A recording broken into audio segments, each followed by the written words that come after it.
மைக்கம் நேயர்களுக்கு வணக்கம். வணக்கம் சார். வணக்கம் சார், இன்னைக்கு தஞ்சாவூரில் விஜய் அவர்கள் செயல் வீரர்கள் கூட்டம்ல பேசினார். நிறைய விஷயங்கள் பேசியிருக்காரு. எமோஷனாக வேற பேசியிருக்காரு. எப்படி பார்க்குறீங்க அந்த கூட்டத்தில் என்னென்ன பேசியிருக்காரு? கவர் பண்ணியிருக்காரு எல்லாத்தையும்? கூட்டத்தை பேசுனதில் இம்ப்ரூவ்மெண்ட் இருக்குது. இது லாஸ்ட் மீட்டிங் அந்த மீட்டிங் இது வரைக்கும் பேசுனதில் நல்ல ஒரு இம்ப்ரூவ்மெண்ட் தெரியுது. கொஞ்சம் சில வார்த்தைகள் வழக்கமாக அந்த டால்டா குப்புறப்படுத்துகிறாரு, அது இதுன்னு சிஎம் ஓம் பற்றி சக்தி பராசக்தி அதெல்லாம் ஓகே. இதெல்லாம் இந்த மாதிரி காதில் டால்டா ஊற்றுறாங்க, அந்த மாதிரி விஷயங்கள்லாம் தவிர்க்கலாம். ஆனால் ஓவரால் பார்த்தா நல்லா தொட்டிருக்காரு பல பிரச்சனைகளை. அதில் குறிப்பாக பார்க்க வேண்டியது, அவர் ஆரம்பிக்கும் போதே ஒரு நல்ல விஷயத்தை தொட்டார். நம்ம திரும்ப திரும்ப நம்ம சொல்லிக்கிட்டு இருக்கிறோம், டிஎம்கேவுடைய அஜெண்டா என்னென்னா, அவர்களுடைய ஆன்டி இன்கம்பன்சி அரசு மேலே மக்களுக்கு இருக்கிற கோபத்தை டைவர்ட் பண்ணுறதுக்காக அவர்கள் எடுக்கிற ஆயுதம் மத்திய அரசு நம்மை வஞ்சிக்கிறது, பாஜக உள்ளே வந்துடும், பாசிச பாஜக, அதிமுக பாஜகவுடைய அடிமை, இங்கே யார் ஜெயித்தாலும் ஜெயிப்பது டெல்லி தான், இங்கே அது அதிமுக இல்லை, இது அமித்ஷா திமுக, இது அடிமை, இவர்கள் அங்கே போய் கூட்டணி பற்றி பேசுகிறாங்க, கூட்டணி பற்றி இவங்களாம் அங்கே போகலையா, 2 தடவை கனிமொழி அனுப்பிச்சி விட்டாங்களா, அதெல்லாம் கணக்கு இல்லை. அப்போ இந்த மாதிரி விவகாரங்களில் பாஜகவை முன்னிறுத்தி செய்கின்ற அரசியல், டெல்லியா தமிழகமா, வெல்வது யார், இப்படி தானே பேசிகிட்டு இருக்காரு முதல்வர். டெல்லியா தமிழகமா, இப்படி தானே முதல்வர் பேசிகிட்டு இருக்காரு. அப்போ டெல்லியை மையப்படுத்தி தமிழ்நாட்டில் இதுன்னா இது எப்படி சரியாக இருக்கும்? அவர் போன கூட்டத்திலே கேட்டார் விஜய், இது நடக்குது சட்டசபை தேர்தல், நீ என்ன உருட்டுறீங்கன்னு. இந்த தடவை கொஞ்சம் இன்னும் அழுத்தியே கேட்டாப்புல. நான் போன தடவை கேட்டேன், இப்போவும் கேட்குறேன், இது நடக்கிறது சட்டமன்றத்துக்கான தேர்தல், இதை கேட்டால் எங்களை பாஜக பி டீம்னு உருட்டுவாங்க, அதை பற்றி கவலை இல்லை. ஆனால் நீ இந்த அரசியல் எப்படி பண்ணுவ, எப்போ உன்னுடைய இதை சொல்லுவ அப்படின்னு. இதை ஏடிஎம்கே இன்னும் இறங்கி அடிக்கணும் இந்த விவகாரத்தில். இவங்க கரெக்டாக ரொம்ப நுணுக்கமாக மைனூட்டாக இந்த விவகாரத்தை விஜய் தொட்டிருக்காரு. டெல்லி வீழும், தமிழகம் எழும், கிரிக்கெட்லேயே டெல்லியை வீழ்த்த முடியாது, உருட்டுற அப்படி இப்படின்னு. அப்போ அந்த விவகாரத்தை ரொம்ப அழகாக திமுகவுடைய ஸ்ட்ராட்டஜியை கரெக்டாக தொட்டிருக்காங்க, அது பாராட்டத்தக்கது. அடுத்து எனக்கு ரொம்ப பிடிச்சது விஜய் பேச்சில் இன்னைக்கு நீட் தேர்வை பற்றி பேசியிருக்காரு. நீட்டு விலக்கு கொடுக்கவே முடியாதுன்னு தெரிஞ்சும் ஏமாத்தினேன். ஏன்னா நீட்டு விலக்கு கொடுப்போம்னு சொன்ன ஒரே கட்சி இவங்க மட்டும்தான், இந்த டிஎம்ஏ கூட்டணி மட்டும்தான் அந்த இதை பண்ணாங்க. அப்போது நீட்டுக்கு விலக்கு கொண்டு வருவோன்னு ஏமாற்றி முதல் கையெழுத்து நீட்டு விலக்குன்னு ஏமாத்துனீங்க, அப்படி ஒன்று நடக்கவே முடியாது அப்படின்றத ஃபஸ்ட் டைம் ஒரு பெரிய கட்சி பதிவு பண்ணியிருக்கு. இவ்வளோ நாளாக நீட்டுக்கு விலக்கு கொண்டு வர முடியும் அப்படி பண்ண ஏடிஎம் கூட அதை தொட்டுறதுக்கு பயந்துருந்தாங்க.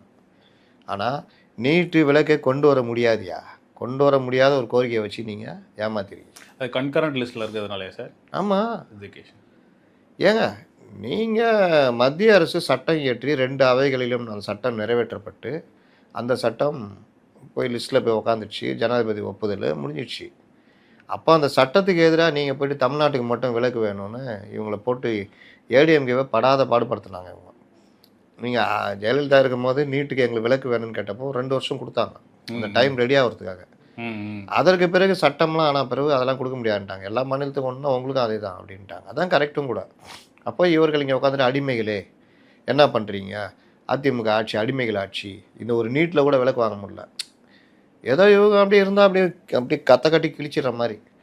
இவர்களும் பயந்து போய் என்னடா இதுன்னு சுப்ரீம் கோர்ட்டு போகிறாங்க. சுப்ரீம் கோர்ட்டு எப்படி கொடுக்கும்? சுப்ரீம் கோர்ட்டு கேட்குது, என்ன விஷயம், இந்த மாதிரி எங்களுக்கு விலக்கு வேணும், உங்களுக்கு மட்டும் ஏன் விலக்கு கொடுக்கணும்? எல்லா ஸ்டேட்டும் பொது தேர்வு, மெடிக்கல் பொது தேர்வு, அதில் உங்களுக்கு மட்டும் எப்படி விலக்கு தர முடியும், அப்படிலாம் சாத்தியம் இல்லைன்னு சொல்லிட்டு மறுத்துடுது. அப்போ இவங்க என்ன பண்ணுறாங்க, அடிமைகளே ஒரு இது கூட உங்களால் வாங்க முடியல, இது ஆட்சியா, இது பாஜகவுடைய அடிமை ஆட்சி அப்படி இப்படின்னு உருட்டுறாங்க. நாங்கள் இருந்திருந்தா அப்படி இப்படின்னா உருட்டுனாங்க. அப்போ பெருவாரியான பேர் நம்பினாங்க, பத்திரிகையாளர்கள். அப்போ இந்த விவகாரத்தில் என்ன பண்ணுறது, அந்த நம்முடைய மாணவர்களுக்கு என்ன பண்ணுறது, ஏழை மாணவர்களுக்கு அரசு பள்ளியில் இந்த மற்ற சிலபஸ்ஸே ஈஸியாகி அரசு பள்ளி மாணவர் என்ன பண்ணுறது, அப்போ 7.5% கொண்டு வராங்க. 7.5% கொண்டு வந்தப்போ இவங்க என்ன பண்ணாங்க, என்ன 7.5%, 10% கொண்டு வா, 7.5% முதல்ல அமல்படுத்துகிறோம் பார்க்கலான்ட்டு அமல்படுத்துகிறாங்க. அதற்கு ஆளுநர் ஒத்துழைக்கலை. அப்படின்னா மத்திய அரசு ஒத்துழைக்கல. ஒத்துழைக்கல. இவங்க ஜீவோவை போட்டு வேறு மாதிரி டெக்னிக்கலாக கொண்டு போனோம்னா வேறு வழி இல்லாமல் சைன் பண்ணுறாங்க. இதில் அப்போ எல்லோருமே இந்த 7.5% ஆதரித்து இதுக்கு ஆதரவாக குரல் எழுப்புனாங்க. அதை இப்போ லேட்டஸ்ட்டாக ஒட்டிக்கிறாரு சிஎம். எங்களால் தான் அது 7.5% வந்துச்சுன்னு. சூரியனே எங்களால் தான் உதிக்குது. உதய சூரியன் சின்ன நாங்கள் வைக்கலன்னா இன்றைக்கி சூரியன்றதே வெளியில் உதிக்காது. அண்டார்டிகா மாதிரி நமக்கு 6 மாதம் இருண்ட காலம் இருக்கும். திமுக அதனுடைய தேர்தல் சின்னமாக சூரியனை வச்சதுனால தான் இவ்வளோ நன்மைகள் நம்ம கிடைக்குதுன்னு கூட உருட்டுவாங்க விட்டா. கேட்குறவன் இதாக இருந்தால் கேப்பையில் நெய் வடிதுன்னு சொல்கிற கதை இது ஒன்று. அப்போது இந்த விவகாரத்தில் அடுத்த கட்டமாக நாங்கள் ஆட்சிக்கு வந்தால் என்ன செய்வோம் தெரியுமா? உன்னை மாதிரி அடிமையாக இருக்க மாட்டோம். நாங்கள் வந்தால் சிஎம் அப்படி கோட்டையில் போய் உக்காந்தவுடனே அப்படி முத்துவேல் கருணாநிதி ஸ்டாலின் அப்படின்னு போட்டு ஒரு கோடை போட்டு 2 புள்ளி வச்சாருன்னா மத்திய அரசு அரண்டு போய் முதல் கையில் தான் போட்டார் நீட்டுக்கு எதிராக. ஐயோயோ கூட்டுறா 2 பார்லிமெண்ட்டையும் அப்படின்னு கூட்டி தமிழகத்திற்கு விலக்கு அப்படின்ட்டு அதுக்கு ஒரு காப்பு கவசம் எது பட்டியல் 9 கொண்டு போய் வச்சு கவசம் 69% இடஒதுக்கீடு மாதிரி உச்சநீதிமன்றமே எந்த ஸ்டேட்டு போனாலும் அதுக்கு ஒன்றுமே பண்ண முடியாது. அந்த மாதிரி பண்ணிவிடுவாங்க. அந்த ரேஞ்சுக்கு பில்டப் பண்ணாங்க. ஆட்சி வந்தவுடனே ஒன்றும் நடக்கலை. என்னப்பான்னு கேட்டால் இருப்பா என் பிள்ளைக்கு தெரியும்பா அந்த ரகசியம்ட்டார் டமால்னு. பிள்ளைய போய் கேட்டால் சொல்கிறேன் 2 வருஷம் ஓட்டிட்டு 2023 சொல்கிறாப்புல தேர்தல் நெருக்கத்தில் அந்த பார்லிமெண்ட் தேர்தல் எல்லாரும் சேர்ந்து போராடினா நீட்டை விலைக்கிடலாம். இது என்ன அந்த செந்தில் ஒரு படத்தில் மலையை தூக்குறேன்ட்டு துட்டை வசூல் பண்ணிட்டு அங்கே போய் உக்காந்துக்கிட்டு துட்டு குத்தவெல்லாம் நிற்பான் பார்க்குறதுக்கு. நேராக போய் நிற்பார் இப்படி நின்றுட்டு என்ன மலையை தூக்கி தோளில் வைங்க தூக்குறேன். என்னது மலையை தூக்கி தோளில் வைங்க? ஆமாம். ஏய் மலையை தூக்குறதுன்னு நான் சொன்னேன். நீ ஆமாம் இப்போவும் சொல்கிறேன் தூக்கி தோளில் வைங்க தூக்குறேன் அப்படின்னு. அந்த மாதிரி எல்லோரும் சேர்ந்து போராடினா ஒன்றும் கிடையாது, ஒன்றும் பிரச்சனை இல்லை, நீட்டை வேலைக்கலான்னு உருட்டுனது. நான் எந்த கதை சொல்கிறேன்னு ஒரு மாதிரி ஆச்சு. அப்போ நீட்டு இப்போது லேட்டஸ்ட் உருட்டல் என்னென்னா 2024 ஒரு அனைத்து கட்சி கூட்டம் போட்டாங்க நீட்டுக்காக விலக்கு கோரின்னு. அதுவே ஒன்றும் இருக்காது. விளக்கு வாங்கி வச்சுக்கலாம் நீட்டு விளக்குன்னு. இப்போ லேட்டஸ்ட்டாக சட்டசபையில் பேசுகிறார் மத்தியிலும் ஆட்சி அமையும் என்று எதிர்பார்த்தோம். 2021 எப்படிப்பா மத்தியில் ஆட்சி அமையும்? அது நடந்தது சட்டசபை தேர்தல். 2019 பிஜேபி உக்காந்துச்சு. அதுக்கு அடுத்து 24 தான். 21 நீங்கள் எப்படி மத்தியில் ஆட்சி அமையும் நினச்சிங்க?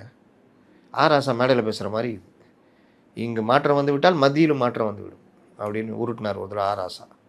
அந்த மாதிரி நினச்சோம், அது நடக்கலைன்னு. அப்படியே நீங்கள் மத்தியில் ஆட்சியில் இவங்க இஷ்டப்பட்ட காங்கிரஸ் கவர்மெண்ட் இந்தியா கூட்டணி உட்காந்தா கூட நீட்டு விலக்கு கொண்டு வர முடியாது. ஏன்னா தமிழ்நாட்டில் இந்தியாவில் இருக்க எல்லா கட்சியும் ஒத்துக்கணும். சாதாரண விஷயம் இல்லை. அப்போ எவ்வளோ பெரிய ட்ராமா, எவ்வளோ பெரிய ஏமாற்று அப்படின்றத இன்றைக்கி விஜய் போட்டு உடைக்கிறார். இந்த அளவுக்கு பேசலை போட்டு உடைச்சிட்டாப்புல.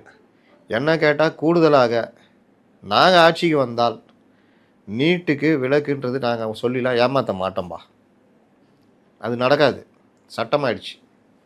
அப்போ நாங்கள் என்ன பண்ணுவோம்? மாவட்டந்தோறும் 2 நீட் பயிற்சி மையம், இலவச பயிற்சி மையம் அரசே நடத்தும். 38 மாவட்டம் 76 நீட் பயிற்சி மையம் நடத்துவோம், அரசே நடத்தும். இல்லை 100 சென்னையில் மற்ற மெயின் நகரங்களில் கொஞ்சம் எக்ஸ்ட்ரா நடத்தும். இங்கே முதல் தடவை +2 பாஸ் பண்ணுற மாணவர்கள், மருத்துவம் பயில விரும்புகிற மாணவர்கள் சேர்ந்து படிக்கலாம். ஒவ்வொரு ஆண்டும் அதே மாதிரி நடக்கும். அதை நாங்கள் பண்ணுவோம். இது இல்லாமல் 9ஆம் வகுப்பிலிருந்து அரசு பள்ளிகளில்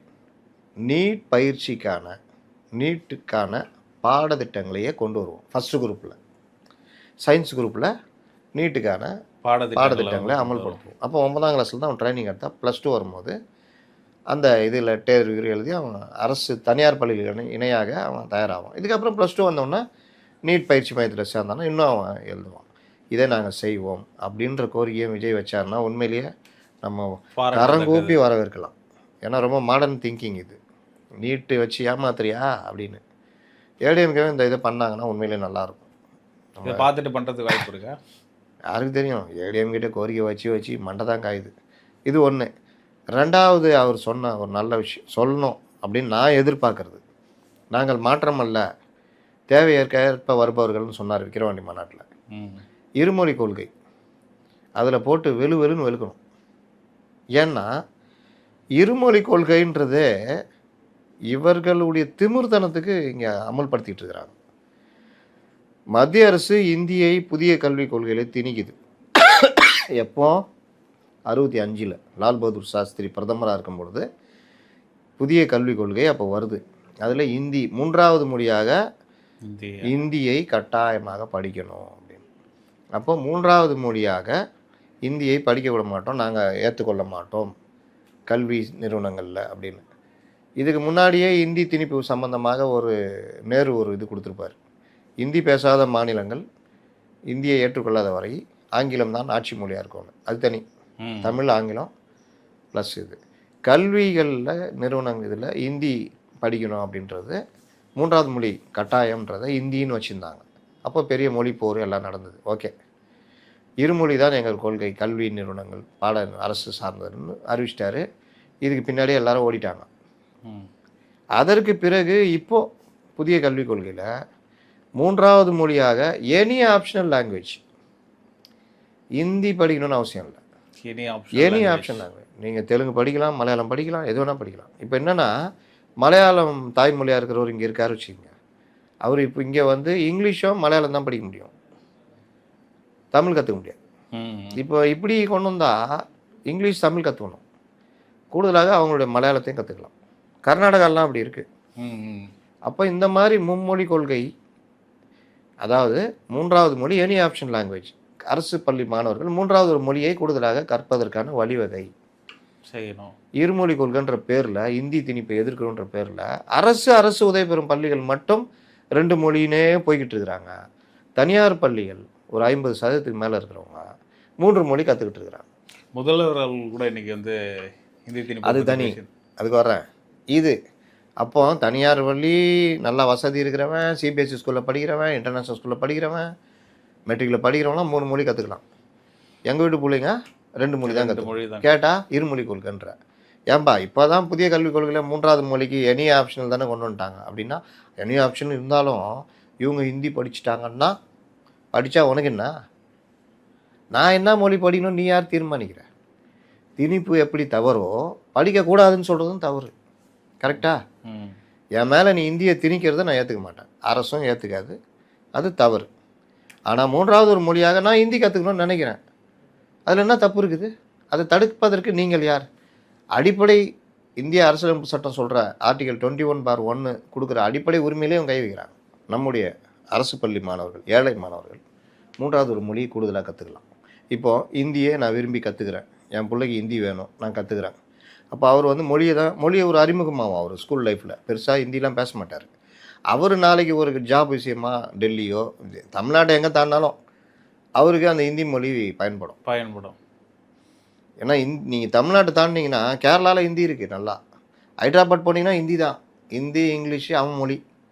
கர்நாடகா போனீங்கன்னா கன்னடம், இங்கிலீஷு, ஹிந்தி, எல்லா ஸ்டேட்லேயுமே இது இருக்குது. நீங்கள் ஹிந்தி இருந்தால் பொழைச்சிக்கலாம். ஹிந்தி வந்து இன்னொன்று என்னென்னா ஒரு பிஸ்னஸ் லாங்குவேஜ். அது நீங்கள் தொழில் செய்கிற எல்லாருமே இப்போ இங்கேயே ரிச்சி ஸ்ட்ரீட்டுக்கு போங்க, ஒரு எலக்ட்ரானிக் காம்பனன்ட்ஸு நீங்கள் ஹிந்தியில் பேசி இது பண்ணிங்கன்னா உங்களோட ஓட்டிக்குவோம்.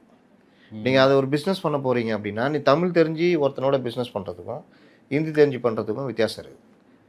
ஆனால் வேலைக்கு ஆள் எடுத்திங்கன்னா கூட நீங்கள் அந்த ஹிந்தின்றது வந்து ஒரு பெரிய மொழி ஒன்றரை வச்சிடும் நம்மளுக்கு. நீங்களே இப்போ மும்பையில் போய் வேலை செய்கிறீங்கன்னா நீங்கள் மொழியை படிச்சிருப்பீங்க, பேச வராது உங்களுக்கு, ஆனால் அந்த மொழி படிச்சிங்கல்ல அது உங்களுக்கு உபயோகப்படும். அப்போ பேசுகிறதும் சேர்ந்துச்சுன்னா நீங்கள் அதில் ஒரு எக்ஸ்பர்ட் ஆகிடுவீங்க.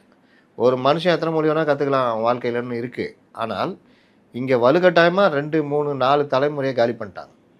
யாருக்குமே ஹிந்தி தெரியாமல் இருக்கிறோம். இது மிக மோசமான ஒரு விஷயமாக. அதே மாதிரி இங்கே இருக்கிற தெலுங்கு மொழி பேசுகிறவர்கள் பார்த்தீங்கன்னா தமிழ் இங்கிலீஷ் தான் படிச்சிருப்பாங்க. அவங்க தாய்மொழியே அவங்களுக்கு எழுத படி தெரியாது, மொழி அனாதை மாதிரி. அப்போ அவங்களுக்கு இன்னொரு ஆப்ஷன் இருந்திருந்தா தெலுங்கு கற்றுக்குவாங்கல்ல. தெலுங்கு தாய்மொழியாக இருக்கிற இங்கே சென்னையில் ஃபுல்லாகவே இருக்காங்க.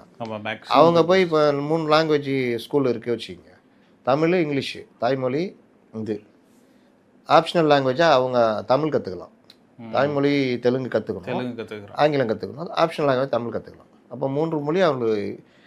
இதில் என்னென்னா சின்ன பசங்களுக்கெல்லாம் அவங்களுக்கு மேலே திணிக்கிறோம். ஒருத்தர் என்கிட்ட சொன்னார், திமுகவில் ஒரு முக்கியமான நபர். நான் சொன்னேன் 45% இருமொழி கொள்கையில் இருக்கிற எங்கள் வீட்டு பிள்ளைங்க அரசு உதவி பள்ளிங்களுக்கு 3வது மொழி அறிமுகப்படுத்தினா திணிப்புன்றீங்க, அவங்களுக்கு ஓவர் லோடு ஏற்றுறோன்றீங்க. 55% இருக்கிற ப்ரைவேட் ஸ்கூலில் படிக்கிற தனியார் சிபிஎஸ்சி இன்டர்நேஷ்னலு இதெல்லாம் படிக்கிற பசங்க 3 மொழி கற்றுக்குறாங்க. அவங்களும் பசங்க தானே, அப்போ அவங்க மேலே லோடு ஏறலையா? இன்னொன்று ஐக்யூ இருக்குல்ல, ஐக்யூ நம்ம காலத்து என் காலத்துக்கு ரொம்ப கம்மியாக இருக்கும். எனக்கு ஆங்கிலம் அறிமுகமானதே 3ஆம் கிளாஸில் தான். பென்சில்லேருந்து நான் பேனாக்கு மாறினதே 3ஆம் கிளாஸுக்கு மேலே தான். 1ஆம் கிளாஸ் 2ஆம் கிளாஸ் தான் ஸ்லேட்டு குச்சி தான். நோட்டுன்னு எங்களுக்கு அறிமுகம் மாறுறது 3ஆம் கிளாஸ் தான். இன்றைக்கி எல்கேஜி யூகேஜிலே நோட்டு இது எல்லாம் வந்துடுச்சு. இன்றைக்கி கல்வி சிஸ்டமும் மாறிப்போச்சு. உங்கள் காலத்துலேயே வந்திருக்கோம், ஆங்கிலம் இது எல்லாமே வந்திருக்கும். நர்சரி ஸ்கூலு இதெல்லாம் வந்துடுச்சு உங்கள் காலத்துலலாம். எல்கேஜி யூகேஜி எங்கள் காலத்தில் நேராக 1ஆம் கிளாஸு இப்படி போய் கையை தொட்டு இது பண்ணால் சேர்த்துக்குவாங்க. அப்போது 1ஆம் கிளாஸ்லேருந்து தான் பாடத்திட்டம்னு இருந்தது. அப்போது கல்வி பற்றி பெரிய முக்கியத்துவம் யாரும் கொடுக்க மாட்டாங்க எங்கள் காலத்துலலாம். வாட்டில் போகலாம், வரலாம், விளாடலாம், ஜாலியாக இருக்கலாம், அவ்வளோதான். அப்புறம் நம்மளுக்கு இருக்கிற ஐக்யூ வந்து எப்படி இம்ப்ரூவ் ஆகும்? ஓரளவு தான் இம்ப்ரூவ் ஆகும். இப்போ உங்கள் காலத்தில் எல்கேஜி யூகேஜி இதெல்லாம் வரும்போது உங்களுடைய ஐக்யூ கொஞ்சம் இம்ப்ரூவ் ஆகும். எங்களுடைய ஐக்யூ விட உங்களுடைய ஐக்யூ ஜாஸ்தி இருக்கும். அப்போ அந்த குழந்தைகளுடைய அந்த இயல்பாகவே அந்த மரபியல் ரீதியாகவே அவங்க ஐக்யூ ஜாஸ்தி இருக்கும். இன்றைக்கி இருக்கிற குழந்தைகளுடைய ஐக்யூ பார்த்தீங்கன்னா இன்னும் வேறு லெவல் இருக்கும். ஏன் வேறு லெவல் இருக்குன்னா, அது பிறக்கும் போதே செல்ஃபோனு கம்ப்யூட்டர் இந்த மாதிரி பார்த்துட்டு பிறகுது. அதோடைய ஐக்யூ லெவலு இந்த மாதிரி போட்டி இது அதுன்னு. அப்போ அவங்க மேலே எல்கேஜியிலேருந்தே ஏற்றுறோம்ல பாடத்திட்டம் அது இதுன்னு. 90 மார்க் வாங்கியிருக்க, பக்கத்து வீட்டு குழந்தை 95 வாங்கியிருக்குதுன்னு சண்டை போடுற பேரண்ட்ஸ்லாம் இருக்காங்க. எதுக்கு? எல்கேஜியில் இந்த மாதிரி முட்டா பீஸுங்களாம் இருக்குதுங்க. ஏன்னா இது படித்து தான் உடனே டாக்டர் ஆகிற மாதிரி. நீங்கள் உங்கள் கல்வின்றது அடிப்படையில் உளவியல் நிபுணர்கள் சொல்கிறது இந்த வயசு அந்த வயசுலலாம் உங்கள் மைண்டு மாறுறதுலாம் இல்லை. பயிற்சின்றது எல்லாருக்கும் கிடைக்கும். ஒருத்தருடைய மைண்ட் செட்டு மாறுறதுன்றது ஏதோ ஒரு கட்டத்தில் மாறும். 5ஆம் கிளாஸ் வரைக்கும் மக்கா இருப்பான், 6ஆம் கிளாஸ்னு பார்த்தா பிக்கப் ஆகிடும்.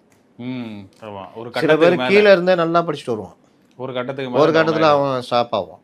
சில பேர் நல்லா படித்து டாப்பராக இருப்பான், ஆனால் மக்கள்கிட்ட சக தோழர்கள்ட்ட சக மனிதர்கள்ட்ட பழகிறதுல வீக்கராக இருப்பான். வெறும் புத்தக புழுவாக இருப்பான், அப்படி போவான் வருவான். இந்த நண்பன் படம் அதுதாங்க உண்மையிலேயே விஜய் நடித்த படம் இல்லை. அதில் கல்வினா என்ன, கல்வி கற்றல்ன்றது எப்படி இருக்கணும், இஷ்டத்துக்கு படிக்கிறவன் எப்படி இருப்பான், அதெல்லாம் ரொம்ப அழகாக சொல்லியிருப்பாங்க. நம்ம ஊர் படம் இல்லை, ஹிந்தி படம். சங்கர் காப்பி அடிச்சு அப்படியே வரி எடுத்தாருன்னு வச்சுக்கோங்க. நம்ம ஊருக்காரலாம் அந்தளவு சிந்திக்கிறதுலாம் வராது. அப்போ அந்த மாதிரி ஒரு விஷயம் வச்சுங்களேன். இந்த மாதிரி தான் நான் அவர்கிட்ட சொன்னேன். நானும் நீங்களும் இப்போ இருக்கிற குழந்தையும் 4வது தலைமுறை, இப்போ இருக்கிற குழந்தையுடைய ஐக்கியம் எப்படி இருக்குது சொல்லுங்கள். நல்லா இருக்குது சார். அப்புறம் என்ன 3வது மொழி கற்றுக்கிறதுனா தப்பு அப்படின்னு.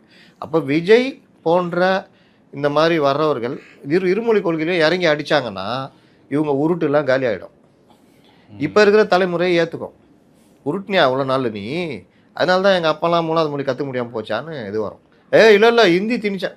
இந்த உருட்டுலாம் உருட்டாத. உன் வீட்டு பிள்ளைங்களாம் ஹிந்தி படிச்சிருக்குது, இப்போவும் 3வது மொழி லாங்குவேஜ் ஹிந்திலாம் இருக்குது. இப்போ வந்திருக்கிற புதிய கல்விகளில் இல்லையே ஹிந்தி திணிப்புன்னு இல்லையே, அப்புறம் என்ன அப்படின்னு.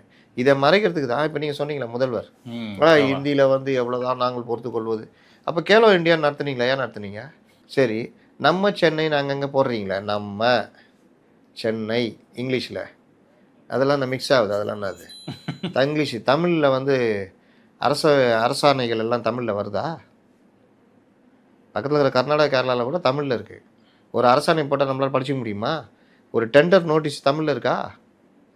இங்கிலீஷில் தானே வச்சு ஏமாத்துறீங்க. அப்போனா இங்கே ஆங்கிலம் தானே ஆதிக்கத்தில் இருக்குது, தங்கிலீஷ் தானே இருக்குது. நீங்கள் தமிழ் யாருக்காக எழுத படிக்க தெரியுதா? தங்கிலீஷில் தானே எழுதுகிறான். அப்போ 50 வருஷம் திராவிட ஆட்சி தமிழை வாழ வச்சதா, தங்கிலீஷை வாழ வச்சதா? எத்தனை பேருக்கு இன்றைக்கி தமிழ் தெரியும், தமிழ் எழுத படிக்க தெரியும்? இன்றைக்கி டிஎன்பிசி வந்து பிடிஆர் ஒன்றை மாற்றி விட்டார். என்னென்னா தமிழ் செய்யுள் இந்த மாதிரி விஷயங்கள் உரைநடை இதெல்லாம் எழுதணும், English to Tamil, Tamil to English பண்ணணும். ஏன்னா வட இந்தியர்கள் இதுக்குள்ளே வரக்கூடாதுன்னு ஓபிஎஸ்சில் இந்த வேலையை பண்ணிட்டு போனார். யார் வேணால் எழுதிக்கலான்னு முழுசும் வட இந்தியர் உள்ள இறங்கிட்டான். நம்ம ஊர் இளைஞருக்கு வேலை கிடைக்காத மாதிரி போச்சு. அப்புறம் பிடிஆர் வந்து அதை மாற்றி விட்டார். இப்போ நம்ம ஊர் தமிழ் பிள்ளைங்களே படிக்க முடியல டிஎன்பிஎஸ்சி. ஏன்னா அவன் தமிழ் வழி கல்வி இல்லாமல் வந்திருப்பான். அப்படியே தமிழ் இது மெட்ரிக்கில் இதிலெல்லாம் படித்தாலும் தமிழை கண்டுக்க மாட்டான்.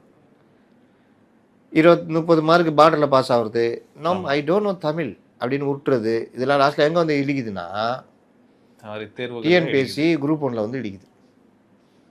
நம்முடைய தாய்மொழியே தெரிஞ்சிக்காத அளவுக்கு இருக்கிறாங்க, எழுத படிக்க தெரியாதுன்ற அளவுக்கு. அதனால் விஜய் இந்த கோரிக்கையும் வைத்தார் என்றால் நல்ல விஷயம். 3வது விவசாயிகள் பற்றி பேசியிருக்காரு. பச்சை துண்டோட போட்டு வந்திருக்காரு. அதெல்லாம் ஊரே ஏமாத்த தான், பச்சை துண்டு போடுறதே ஊரே ஏமாத்த. எல்லாரும் போட ஆரம்பிச்சிட்டாங்க பச்சை துண்டு. விவசாய குடும்பத்தில் பிறக்கணும் அடுத்த ஜென்மத்தில் அப்படின்னு. மறு ஜென்மம் என்று இருந்தால் இதெல்லாம் உருட்டு, இந்த உருட்டெல்லாம் விட்டுருங்க. இந்த விவசாயிகளுக்கு என்ன பண்ணுவேன்றது சொன்னதில் கூட ரொம்ப இன்னும் மெச்சூர்டாக அவங்க யோசிக்கலை. இந்த 2 ஏக்கர் கீழே இருக்கவங்களுக்கான கல்வி செலவு ஏற்றுக்குவோம், அதெல்லாம் நெல் கொள்முதல் பாதிப்பு, நாங்கள் நெல் கொள்முதல் நிலையங்களை அதிகம் அமைப்போம், அதெல்லாம் தேவைக்கேற்க அமைக்கிறது தான். இது கட்டிலாம் வைக்க மாட்டான்.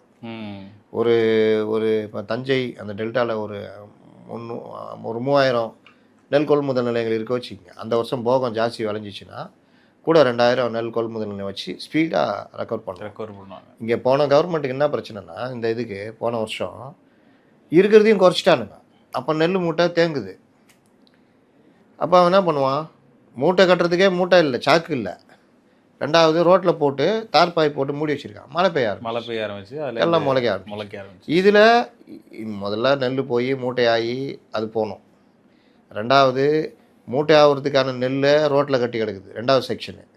3வது செக்ஷனு அறுவடை பண்ணால் தானே அங்கே போகணும், அறுவடை பண்ணாமல் வச்சுருப்போம்.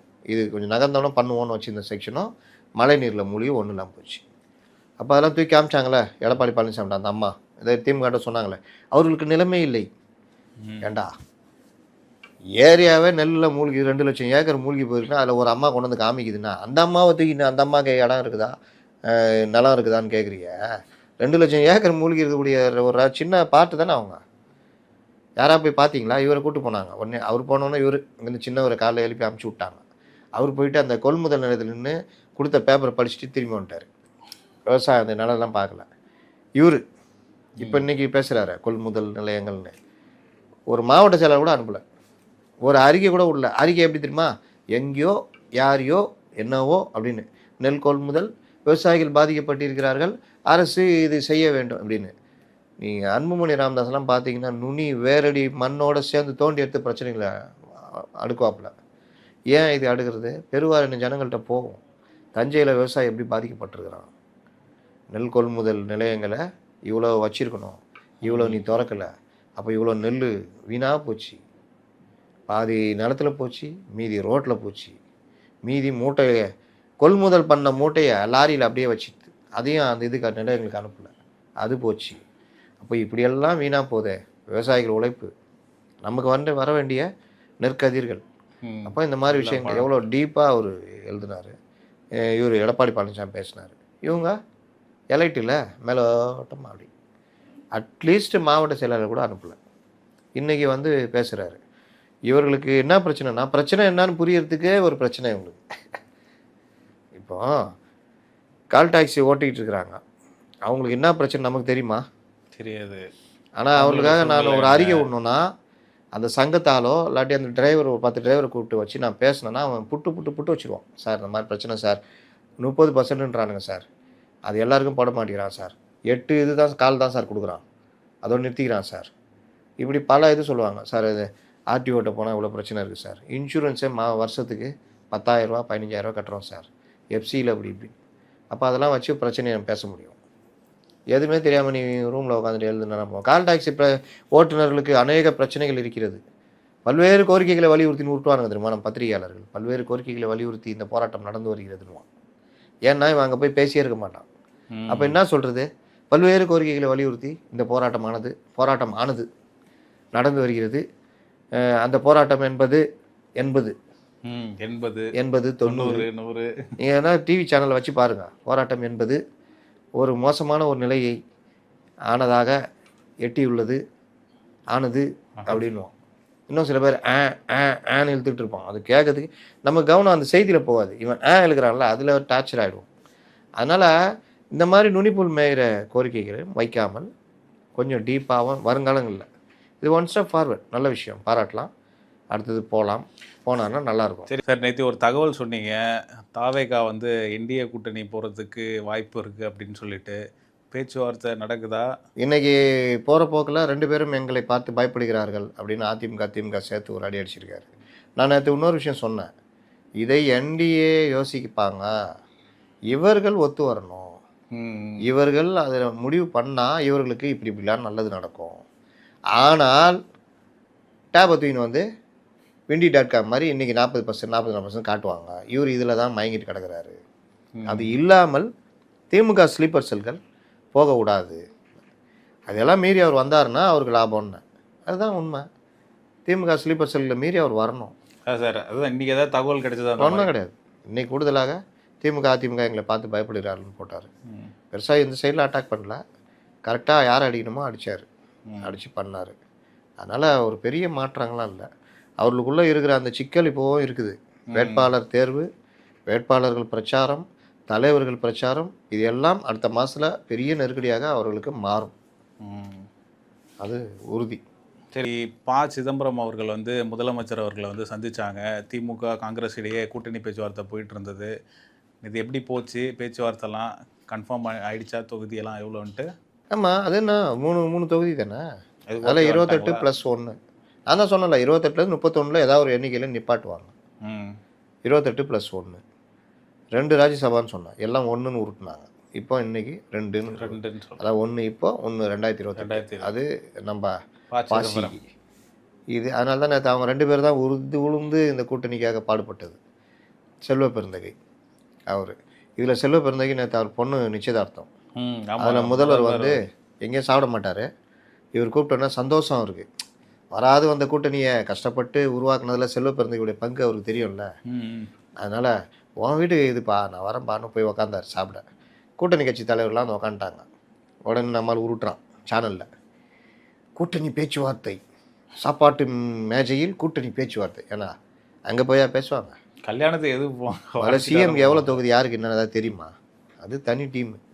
இவர் லாஸ்ட்டில் அப்படியா, சரி 28 தானே, ஓகேவா, போட்டுடலாமா கையெழுத்து, ரைட்டு. அதுக்கு தான் இவர் அங்கே போய் கல்யாணத்தில் உட்காந்து எனக்கு தலைவர் எனக்கு 8 வேணும். ஏன்பா அவர் 8 வடை வைப்பா அவருக்கு? தலைவரை தொகுதியை சொன்ன தலைவரை, அப்படியா நீ வடையை தான் கேட்குற போல் நினச்சேன் அப்படின்னு. அப்போ இந்த மாதிரி விவகாரம்லாம் யாராவது அங்கே உட்காந்து பேசுவாங்களா? இவங்க உருட்டுறானுங்க. என்ன நடக்குது ரமேஷ்? இவர் வந்து முறைச்சி பார்க்குறாரு சுரேஷ். சண்முகம் வந்து அப்படியே எட்டி எட்டி பார்த்துனுக்கிறாப்புல. முதல்வரை பார்த்து இப்படி இப்படின்னு விரல் நீட்டுனுக்கிறாப்புல. முதல்வர் அவர் பக்கமே திரும்பல. இப்படி ஏதாவது உருட்டுறது. இன்றைக்கி பாருங்கள், இவர்கள் பின்னாடி வண்டிங்க போகக்கூடாது அந்த புஷி ஆனந்து பண்ணுற வேலை சொல்லி பார்த்தோம். இன்றைக்கி ஆக்சிடெண்ட்டு, ஒரு 4-5 ஆக்சிடெண்ட்டு. எல்லாம் மயக்கம் போட்டு கால் கை உடையிற அளவுக்கு நீ ஆக்சிடெண்ட். இனிமேலாவது இந்த புஷியை விசாரணை கூப்பிடணும். ஏன்னா புஷி பண்ணுற வேலை தான் அதெல்லாம். அவர் நினச்சா யாரையும் வரவிடாமல் பண்ணுவார். அவர் நினச்சா கும்பலை வர வைப்பார். அப்போ இந்த விவகாரம்லாம் பண்ணி இளைஞர்களுடைய வாழ்க்கையோட விளையாடக்கூடாதுன்றது தான் நம்முடைய கோரிக்கை. நம்ம வந்து ஏற்கனவே சொன்னோம்ல, இந்த 2ன்னு, இந்த 1 இன்னைக்கு ஈவினிங் அறிவிக்க போகிறாங்க காங்கிரஸில். அது யாருன்னு கேட்க மாட்டிங்களா? அறிவிக்க போகிறாங்களா? ஆமாம், யார் ராஜ்யசபா உறுப்பினர்னு அறிவிக்கணும்ல. யார் அந்த உறுப்பினர்? ஒரு 6-7 பேர் மோதுறாங்க. 6-7 பேர். காங்கிரஸ் ஏற்கனவே மேலிடம் 3 பேர் கொடுத்துருது. பவன் கரேன்னு சொல்லிட்டு ஒருத்தர், அவர் ஒரு வட இந்தியர். அபிஷேக் மனு சிங்வி, முதல்வருக்கு ரொம்ப பிடிக்கும். நமக்காக வாதாடினார் அவர் தானே. டெல்லியில் நமக்கு ஒரு பிரச்சனை ஈடினா அவர் தான் முடிச்சு கொடுத்துருவார் அப்படின்னு அவர். 3வது மீனாட்சி நடராஜன் ஒரு அம்மா, தமிழர், வட இந்தியாவில் செட்டில் ஆகிட்டாங்க. காங்கிரஸ் இந்த கட்சிக்காகவே பிரம்மச்சாரியாக இருப்பாங்கல்ல, பிரச்சாரக் அப்படின்வாங்களே ஆர்எஸ்எஸ், அந்த மாதிரி இவங்க பிரச்சார பீரங்கி. அவங்களுக்கு இந்த 3 பேரில் யாராவது ஒருத்தருக்குன்றாங்க. இவருக்கு அந்த 3 பேருக்குமே கொடுக்க இஷ்டம் இல்லை. அதே மீறி லாப நஷ்டம் தராசில் வச்சு பார்த்தா அபிஷேக் மனு சிங்கி கொடுத்தா நமக்கு எதாவது யூஸ் ஆகுமான்னு பார்க்குறாரு. இங்கே தமிழ்நாட்டில் செல்வ பெருந்தகை அண்ணா எல்லாம் எவ்வளோ ஹெல்ப் பண்ண என்னண்ணா, இங்கே வேறு பிரச்சனையாக இருக்குது, என்னை வாங்கி கொடுத்துட்டிங்கன்னா போயிடலாம், நீ தான் நம்முடைய லேட்டஸ்ட்டு சிறந்த, அதனால் நான் யோசிக்கிறேன். பழைய அடிமை ஒருத்தருக்கிறார், பீட்டர் அல்போன்ஸ், 2006 சேர்ந்தார் திமுகவில். அவர் திருநாவுக்கரசர் டெல்லியிலே போய் உட்காந்துக்கிறாராம். KS அழகிரி முன்னாள் மாநில தலைவர், ரெபல், திமுக கூட்டணியே வரக்கூடாதுன்னு. சார் உங்களுக்கு சக்கை என்னக்கான்னு கேட்டவர். அவர் கிடைக்குமா? ஒன்று பீட்டர் அல்போன்ஸு பழைய அடிமை, லேட்டஸ்ட்னால் நம்ம இவர் செல்வ பெருந்தகை, நமக்காக உதவினவர், சண்டைலாம் போட்டார் அவர், இல்லாட்டி அபிஷேக் மனு சிங்வி. இந்த 3. ஒருவேளை திருநாவுக்கரசர் அங்கேருந்து பேசி கீசி ஏதாவது வாங்கிட்டு வந்தால் கூட இங்கே தரமாட்டாங்க. அதனால் அதுக்கு வாய்ப்பு ரொம்ப கம்மி. இதுதான் இன்றைக்கி இது நம்ம சொன்னதான் நடந்தது. காங்கிரஸ் தாவேகா பேச்சுவார்த்தைன்னு எழுதுனேன். அன்றைக்கி ஆய்வுன்னாங்க. அதான் நடந்தது. நேற்று இவங்க சேர்ந்துட்டாங்க, பிரச்சனை முடிஞ்சிச்சு. சோனியா காந்தி களத்தில் குதிச்சதுனால சோனியா காந்திகிட்ட போய் காலில் விழுந்தாங்க. அதனால் முடிச்சு விட்டாங்க சோனியா காந்தி. ராகுலை மீறி கூட்டணி அமையும்னு சொன்னேன். ஆனால் நேற்று எல்லாம் வேறு மாதிரி ஊட்டியிருந்தாங்க. ராகுலுக்கு ஸ்டாலின் எச்சரிக்கை. ராகுல் ஃபீல்டுலே இல்லை, அது சோனியா கையில் எடுத்தாச்சு. இவங்க தான் போய் கெஞ்சுறாங்க. இவ்வளோ ராகுலுக்கு ஸ்டாலின் எச்சரிக்கையா. லாஸ்ட்டில் இப்போ என்னாச்சு, நேற்று சொன்ன மாதிரியே முடிஞ்சிச்சு. இனி மற்றவங்களுக்கு பேசுவாங்க. விடுதலை சிறுத்தைகள் இவங்க எல்லாம் இன்றைக்கி ஆரம்பிச்சிருக்காங்க. இன்றைக்கி இவர் வேறு போயிருக்காப்புல மக்கள் நீதி மையம். அவர் போனாரா? இல்லை, இன்றைக்கி பேசுகிறதா சொல்லியிருக்காங்க. இல்லை, அது போய் பேசிட்டுலாம் வந்துட்டாங்க. சும்மா முதல் சுற்று முந்திரி பக்கோடா சிறப்பாக, சாதா பக்கோடா நல்லா இருக்குமா அப்படின்னு சாப்பிட்டு பார்த்து பேசிட்டு வந்துட்டாங்க. அதனால் இன்றைக்கி இது விட்டுருங்க. கமல்ஹாசன் வந்தாரான்னு கேட்குறேன், நான் கவனிக்கல. இல்லை, அவர் வந்திருந்தாருன்னா அவர் பேசுகிறத வச்சு எத்தனை சீட்டை கொடுத்துட்ருப்பாங்க.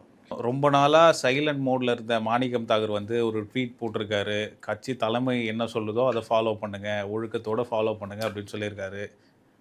ஏன் திடீர்னு இந்த பேச்சு வருது? அவர் ஏன் திடீர்னு வந்து இந்த சொல்கிறாரு? முடிஞ்சிச்சின்ற சொல்கிறாரு.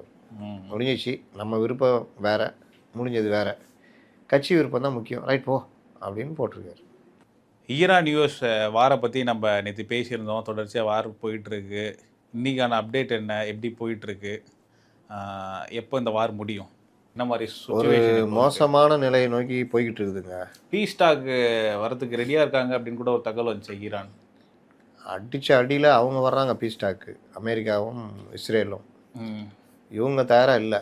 இவங்க ஒரு அடி அடித்து எவன் ஹெல்ப் பண்ணுறானோ எல்லாரையும் அடித்து அங்கே போய் அழுவுன்ற அளவுக்கு கத்தாரெல்லாம் போட்டு அடித்து நகர்த்திட்டாங்க இல்லையா. மற்ற நாடுகளுக்கும் அடி விழுந்துருக்குது.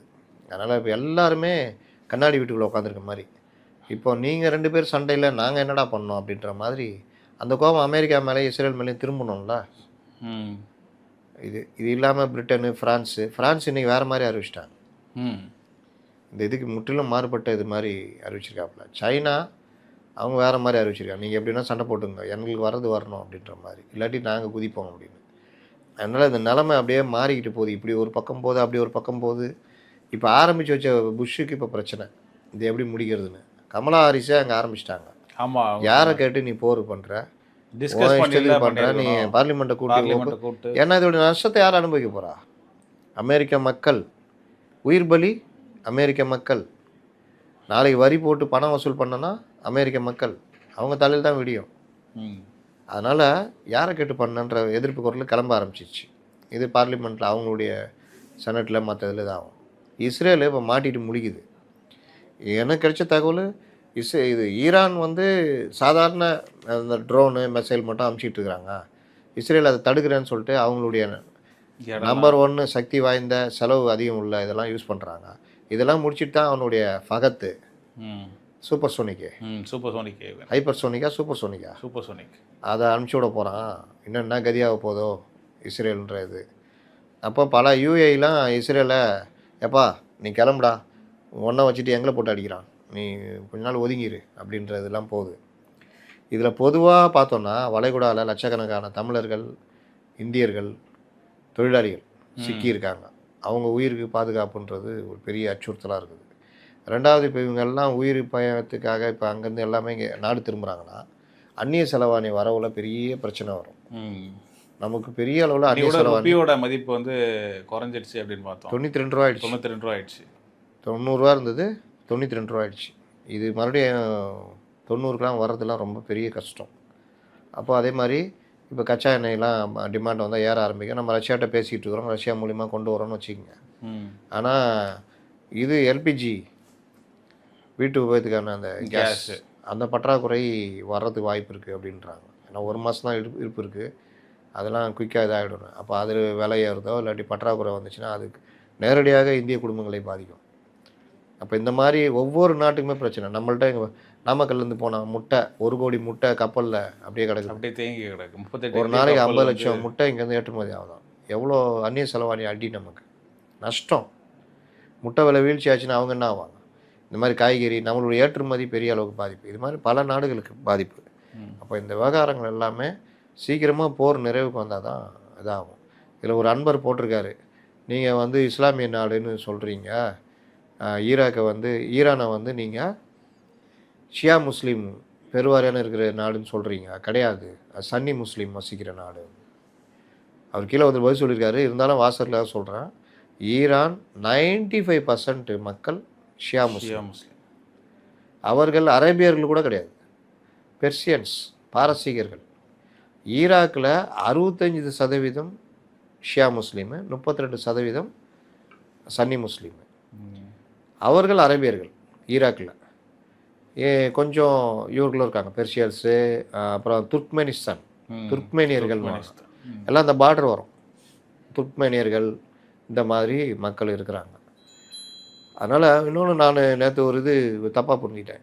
அங்கே வந்து பெண்களுக்கு வந்து பெரிய அளவுக்கு சுதந்திரம், அதிகமான கல்வி, 60% வரைக்கும் அங்கே பெண்கள் கல்வி, அரசு வேலை வாய்ப்புகள், ஊடகத்துறை, இந்த மாதிரி பல இதில் இருக்காங்க. ஹிஜாப்ன்றதான் அங்கே இது தவிர மற்றபடி பொது இடங்களில் சொந்தக்காரங்களோட பேசுறது, பழகிறது. இப்போ வெளிநாடு போனால் கணவனுடைய அனுமதி வாங்கணும். இந்த மாதிரி சில விஷயங்கள் தவிர பெரும்பாலும் அங்கே ஒரு இதுவே கிடையாது அப்படின்ற மாதிரி கொண்டு போகிறாங்க. அப்போ அங்கே அதிகமாக இருக்கிறது ஷியா முஸ்லீம். ஷியாவுடைய பேசிக் அங்கே இருக்குது. ஒரு அதாவது முகமது நபியை எல்லோரும் ஏற்றுக்குவாங்க இறுதி நபின்னு. அலி அவருடைய மருமகன், அவருடைய பசங்க ஹசன் ஹுசேன், இவர்களெல்லாம் ஷியா முஸ்லீம் வந்து பெருசாக பார்ப்பாங்க, அந்த இமாம்கள் எல்லாம். அதில் அவருடைய கல்லறை எல்லாம் ஈரான்லேயும் ஈராக்லேயும் இருக்குது. ஹசன் ஹுசேன் கொல்லப்பட்ட கர்பலா ஈராக்கில் இருக்குது. இன்னும் பல புனித ஸ்தலங்கள் இங்கே இருக்குது. வருஷத்துக்கு 2 கோடி பேர் வருவாங்களாம் அந்த ஹஜ்ஜி போகிற மாதிரி ஷியா முஸ்லீம்ஸ். அதனால் இந்த மாதிரி தகவல்கள் எல்லாம் ஈராக்கை ஒட்டி இருக்கிறது. இன்னும் பல விஷயங்களை நாம் அடுத்தடுத்த இதில் நம்ம பேசுவோம்.